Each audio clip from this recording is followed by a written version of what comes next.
বাইরে বাই কাঁঠালের সিজন আর কাঁঠালের তরকারি খাবো না তা তো কখনোই হয় না। যাই হোক, আসসালামু আলাইকুম, সকলে কেমন আছেন? কাঁঠালের সিজন মানেই মনের আনন্দ। কাঁঠাল আমাদের জাতীয় ফল।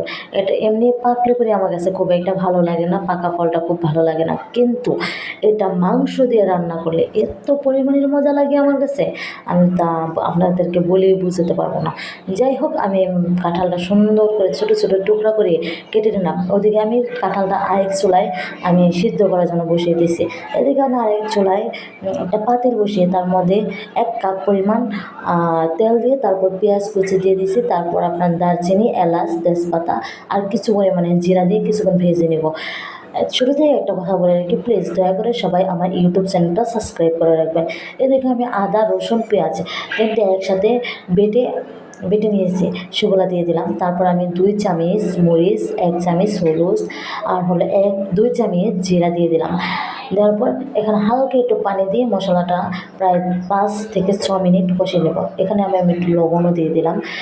5-6 মিনিট কষানোর পর দেখতেই পাচ্ছেন আমার মশলার উপর দিয়ে তেল ভেসে উঠেছে। এখানে আমি কেটে রাখা মাংস দিয়ে দেব। কেটে রাখা মাংসটা দিয়ে দিলাম। এখানে আমি মাংসের সাথে 5-10 মিনিট মশলা কষিয়ে নেব।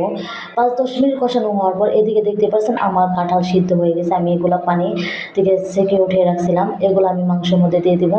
এরকমভাবে 5 থেকে 6 মিনিট এই মাংসের সাথে কাঁঠালটা মিক্সার করে নেব, যাতে প্রত্যেকটা কাঁঠালের সাথে মশলা মিশে যায়। এরকমভাবে 10 থেকে 15 মিনিট আমি কাঁঠালের সাথে মাংসটা মিক্সার করে নিয়ে কষিয়ে নিয়েছি। এখন আমি 10 থেকে 15 মিনিট পর এখানে 1 মগ পানি দিয়ে দেবো। 1 মগ পানি দেওয়ার পর এখানে আমি 1 মগ পানি দিয়ে আধা ঘন্টার মতো সিদ্ধ করে নেব।